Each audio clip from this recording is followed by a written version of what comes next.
A doctor, witness a princess, kill a god. A little boy saw his father die, while another found his mother. And the bells have already been rung. But there's an alternate timeline where also the fastest man alive felt cold. A detective faced a mystery wrapped in a riddle inside an enigma. And the Snyder Cut was the 2017 theatrical release of Justice League, whose sequel contains a story that will shake the very foundations of the DC universe, in a way usually reserved for the most daring Elseworlds comics. This is that story. Hello, I'm Edgar Miranda. After the return of Superman, after Steppenwolf, the League is finally united. The defenders of Earth working together, saving lives. But so much power, amassed by so few, keeps political tension high, and the world on edge.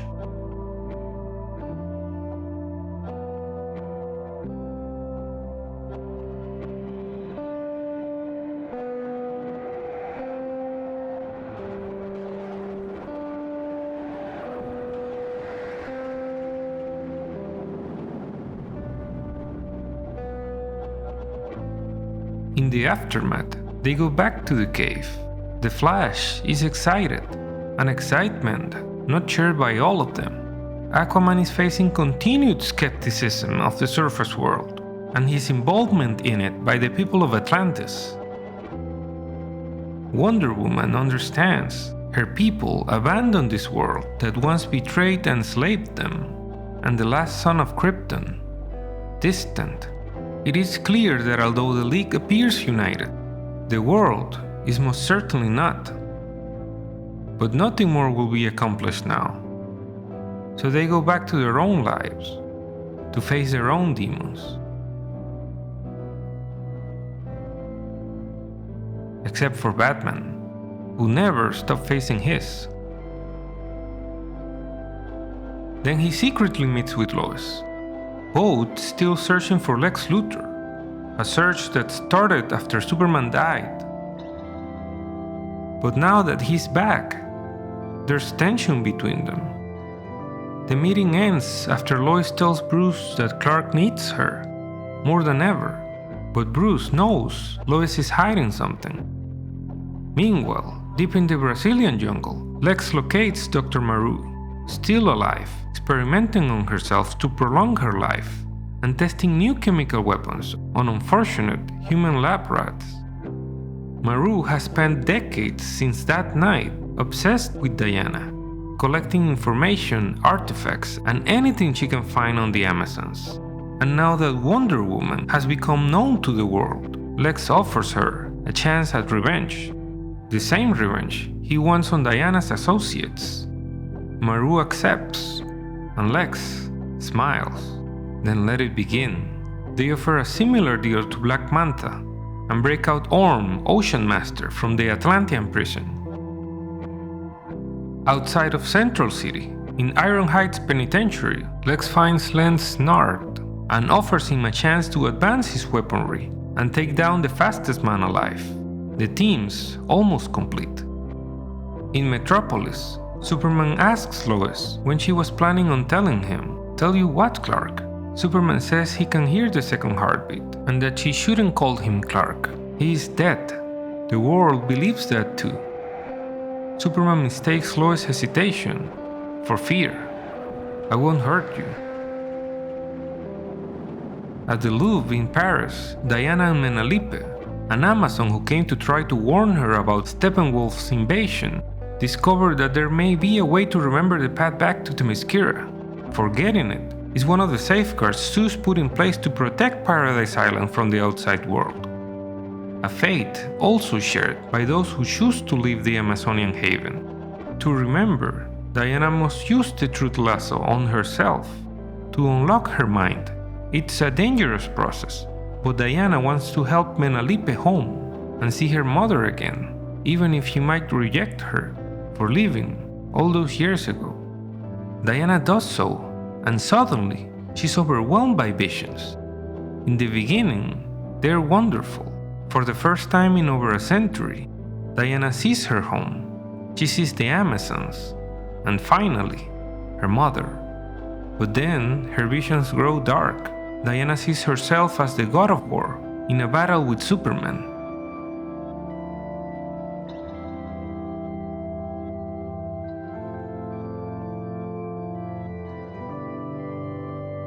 As she kills him, Diana cries out. Menalipe frees Diana from the lasso, and despite the pain and confusion, Diana remembers the way home. In a Central City courthouse, a troupe of lawyers from Wayne Enterprises present new evidence brought forth by Barry, collected with the help of Victor and Iris, resulting in the state reopening Henry Allen's case, to his son's elation. Before being crowned King of Atlantis, Aquaman seeks to unite the Seven Kingdoms. Along an underwater continental shelf, Arthur and Mera are in a violent battle that explodes around tidal pools and active lava flows. The opposing military force, the Unseen, the last of the Seven Kingdoms, but Arthur manages to subdue their king and pins him to the ground, his trident at his throat. Arthur says he wants an alliance, but the Seventh King refuses, and Arthur leaves, frustrated. In Gotham, Cyborg uses his technology-based abilities to upgrade the Batcave, and looking at the empty headquarters around them, Cyborg asks Alfred, why is he never home? To which Alfred solemnly replies, because then he'd have to face himself. Batman moves deep into the Canadian wilderness, doing recon, following up on a lead that Lex may have been sighted in one of the remote towns. He fights his way through a secret location only to discover not Lex Luthor, but the Riddler, awake for days, maybe weeks, rantings written across the walls, a man possessed. Luthor asked the question. I had to know the answer. Lois is also on Luthor's trail. She located Maru's hideout in the Brazilian jungle. She grows pale when she realizes who Maru is and what Lex might be up to, forming a team of his own. Back in the Canadian wilderness, Batman confronts the Riddler. He tells Bruce about how Luthor came to him for information. He presented the anti-life equation, the riddle of life itself, and the Riddler solved it. He knows what it can do, and once it's unlocked, Lex will make life meaningless. The Riddler raises a gun. It's time. Free will, right?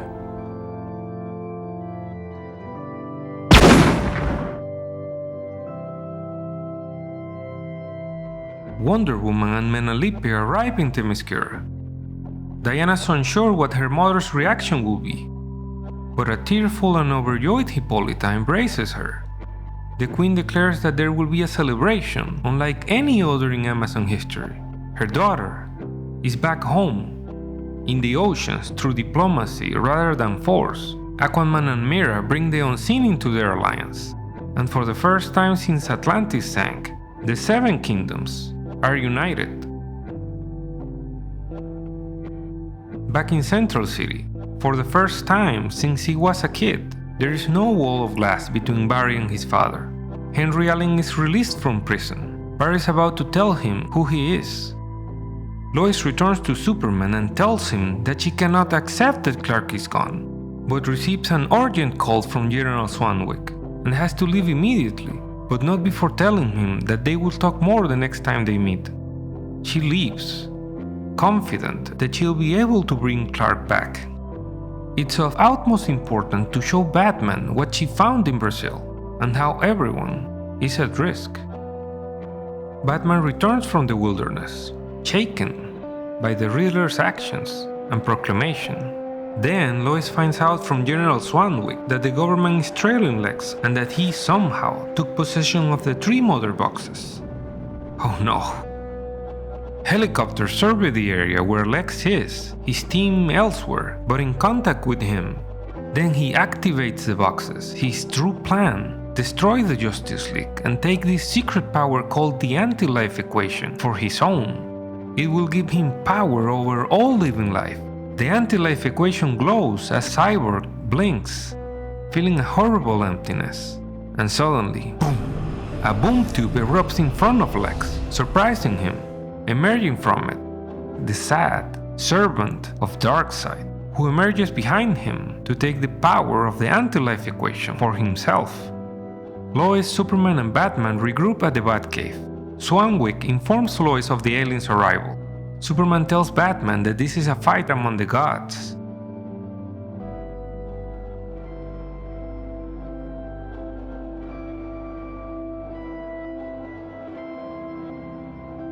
She's my world. Protect her. Then he flies off. After Superman leaves, Bruce and Lois argue. Bruce knows she's pregnant, but Lois ends the argument by telling Bruce, "You are not the father." She tries to tell Bruce about what she's discovered, what Lex is planning, but he won't listen. Taking in their arrival, Lex tells Darkseid that he has the power to kill the Kryptonian. Darkseid moves forward, acknowledging Lex, and says, "I don't want him dead. I want him broken." "The girl," says Lex. "She's the key to breaking his spirit." Superman arrives and a battle erupts, but Darkseid booms to Lois, the Batcave collapsing at his arrival. Bruce, behind a glass wall above, looks down at Darkseid and Lois. Bruce is overwhelmed. What can he do? Superman flies at incredible speed to Gotham. He arrives, but just in time to see Darkseid, unleashing his Omega beams.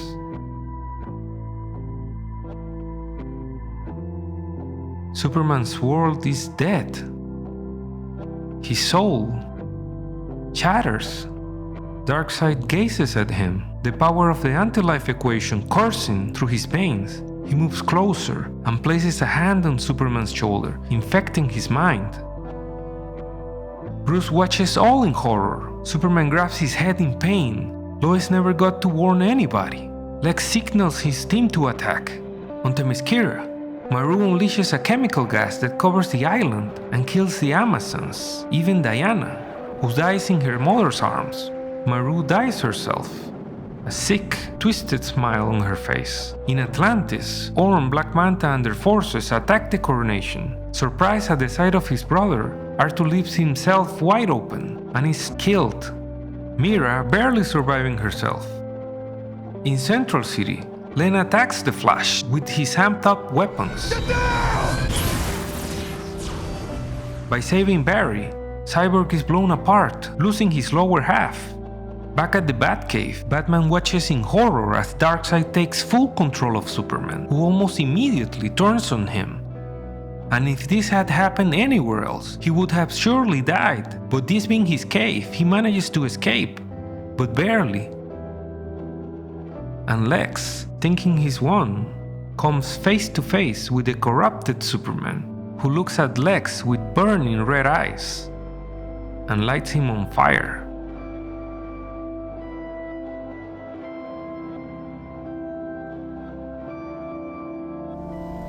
I had a dream. It was the end of the world. Barry Allen was right here. And he said to me, Lois Lane is the key. I often wonder, how many alternate timelines do you destroy the world because you don't have the cojones to die yourself?